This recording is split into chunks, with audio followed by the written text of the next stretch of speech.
Welcome to the Stairway to Heaven. We're coming to you through the X-Zone TV channel to bring insights into the ever-changing high-frequency currents now bathing the planet and affecting us all. The source of vital information for the evolving human being. I'm Gwilda Wiyaka, the land of spirit.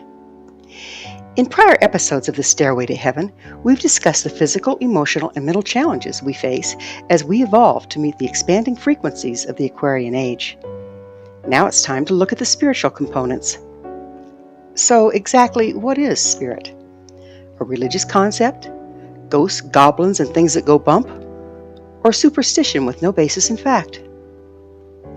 Spiritual matters are among the most misunderstood concepts of our times. Across the ages, spirit has been interpreted in many ways that seem contradictory. Yet every culture, as far back as there are records, have a reference to the invisible yet powerful realm known as the land of spirit. Comparative mythology alone indicates that there has to be something to the idea of the spiritual realm, or why would it endure the ages?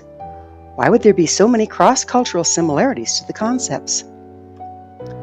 There are 4 major levels to human existence, all expressed according to frequency: physical, emotional, mental, and spiritual.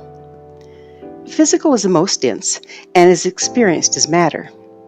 Emotional is more obscure and is an expression rather than a manifestation. Mental can be measured through brainwaves and, like emotions, can be witnessed through our behavior.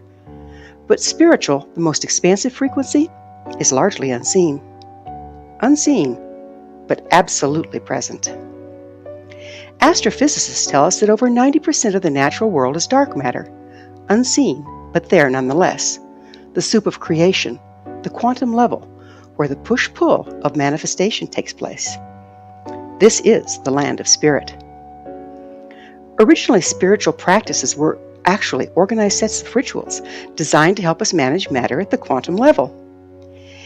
As we passed through the area of the galaxy with less luminosity, we moved into what I call the long dark, a period of time when the ambient frequency was less expansive.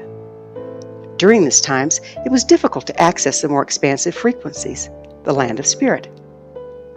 The practices and rituals originally designed to help us access and manage these invisible realms became dogmatic and mostly misunderstood.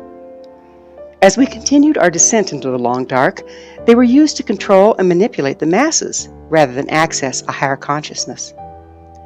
Polarization became the norm: good, bad, holy, sinful, and so on. Eating of the tree of the knowledge of good and evil, if you will, resulted in us being firmly banned from the garden of unity consciousness. Every religion and culture has myths and legends that refer to this separation.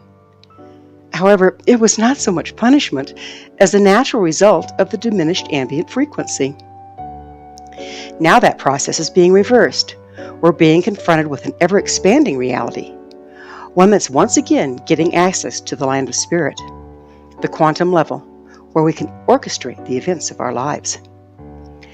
This process first requires some major reframing of our belief systems and concepts. It necessitates a revaluation of many myths, legends, and religious texts in order to gain a more complete picture. Rather than looking for disagreement and polarization against the various traditions left to us, I propose we focus on the similarities. For within the commonality lies universal truth and our key to managing matter at the quantum level, rather than simply going along for the ride. During the time that the spiritual realm has been inaccessible to us, it's been equally unattended. We've developed many imbalances and restrictions in our spiritual realm, both as individuals and cultures. As the ambient frequency continues to rise, increasing pressure is being brought to bear on these restrictions, and we continue to destabilize around them. Some traditions refer to this phenomenon as spiritual illness, and at this particular time, it's epidemic. How can one tell if they suffer from spiritual illness? How's life working for you? Do you keep doing the same old thing in the same old way and expecting different results?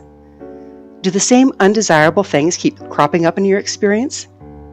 The faces change, the situations change, but the dysfunction continues, and you're the common denominator? Just as there are 4 levels to human existence: physical, emotional, mental, and spiritual, Healing has to take place on all 4 levels in order for us to evolve. Stay tuned for the next upcoming episodes of the Stairway to Heaven, where I'll offer various tools and techniques to promote spiritual healing.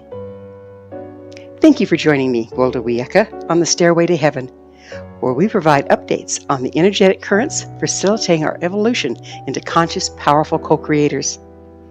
Until next time, may you be blessed on your sacred path to wholeness. We are here. The time is now.